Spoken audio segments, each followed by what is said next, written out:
வணக்கம். இன்றைக்கி நம்ம பார்க்க போகிற சமையல் ஒரு அருமையான பாவக்காய் மசாலா எப்படி செய்யலாங்கிறத பார்க்கலாம். இப்போ ஒரு பேன் எடுத்துக்கலாம். இதில் பாவக்காய் வதக்கிற அளவுக்கு எண்ணெய் விட்டுருக்கேன். இது ஒரு 200 கிராம் அளவுக்கு பாவக்காய் இருக்கும். இந்த சைஸுக்கு கட் பண்ணியிருக்கேன். விதையெல்லாம் எடுத்துகிட்டு அப்போ தான் சீக்கிரம் வதங்குங்கிறதுக்காக இப்போ இதை போட்டு நம்ம நல்லா வறுத்து எடுத்துக்கலாம்.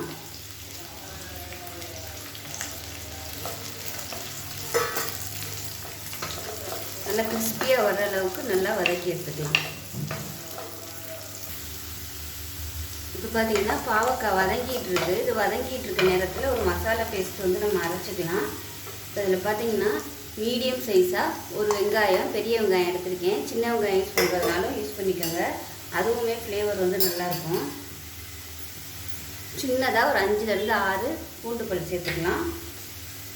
2 டேபிள் ஸ்பூன் மிளகாத்தூள் சேர்த்துக்கலாம். இதை தண்ணி ஊற்றாமல் கொஞ்சம் குறைன்னு, அதாவது ரொம்ப நைஸாக இல்லாமல் ரொம்பவும் குறைன்னு இல்லாமல் பரப்பரன்னு அரைச்சி எடுத்துக்கலாம். இப்போ பாருங்கள், பாவக்காய் நல்லா மொறுன்னு வந்துருச்சு. இது வேறு பிளேட்டுக்கு மாற்றிக்கலாம். நம்ம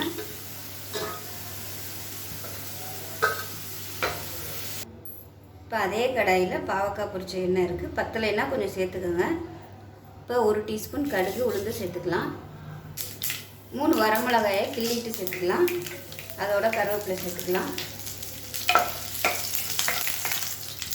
இதோட ஒரு 3 பல் நச்சு வச்சுருக்கேன், அதையும் சேர்த்துக்கலாம். பூண்டு கம்மியாக சேர்த்தா போதும். ஏற்கனவே நம்ம அரைச்சிருக்கோம். இது சும்மா ஒரு ஃப்ளேவருக்காக மட்டும்தான்.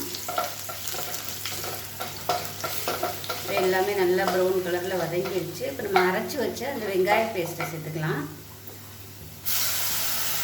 மசாலா கூட வேணும்னா நீங்கள் வெங்காயம் கூட சேர்த்துக்கோங்க. முடிஞ்ச அளவுக்கு தண்ணி ரொம்ப ஊற்றாமல் அரைச்சிக்கலாம். இப்போ இந்த மசாலா நல்லா எண்ணெய் பிரிஞ்சு வர அளவுக்கு வதக்கி விட்டுக்கலாம். இப்போ இந்த மசாலாவுக்கு தேவையான உப்பு சேர்த்துக்கலாம். பச்சையை நம்ம அரைச்சிருக்கனால நல்லா அந்த பச்சை வாசனை போகிற அளவுக்கு வதக்கணும். அப்போ தான் டேஸ்ட்டாக இருக்கும். பாவக்காய்க்கு பதிலாக நீங்கள் முட்டை கூட சேர்த்துக்கலாம். வேக வச்ச முட்டையை போட்டு நல்லா அப்படியே வறுவல் மாதிரி பண்ணிங்கனாலும் நல்லாயிருக்கும். தயிர் சாதத்துக்கெலாம் சூப்பராக இருக்கும். தயிர் சாதம், சாம்பார், லெமன் ரைஸுக்கெலாம் நல்லாயிருக்கும்.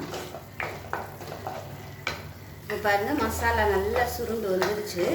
இப்போ இந்த ஸ்டேஜில் நம்ம வறுத்து வச்சு இந்த பாவக்காயை சேர்த்துக்கலாம். சேர்த்துட்டு நல்லா பரட்டி விட்டுக்கலாம். தண்ணியெல்லாம் ஊற்றணும்னு அவசியம் இல்லை, மூடி வச்சிடலாம். அந்த வேர்வை தண்ணியிலே அது வெந்துடும் பாவக்காய். ஏன்னா ஏற்கனவே நம்ம வறுத்துட்டோம். ஸோ அதிலே ஒரு 3/4 பதம் வெந்திருக்கும். இந்த மாதிரி சுற்றி எல்லா இடமும் நல்லா பரப்பி விட்டுட்டு அடுப்பு நல்லா சிம்மில் வச்சுட்டு மூடி வச்சிடலாம். ரொம்ப ட்ரையாக இருந்துச்சுன்னா எண்ணெய் கொஞ்சமாக விட்டுக்கோங்க.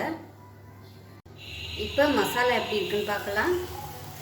பாருங்கள், நல்லா ட்ரை ஆகி நல்லா அப்படியே ரோஸ்ட் ஆகி வந்துடுச்சு. பாருங்கள், உங்களுக்கு இன்னும் இதோட ரோஸ்ட்டாக வேணும்னா இன்னும் கொஞ்சம் நேரம் வச்சுக்கலாம்.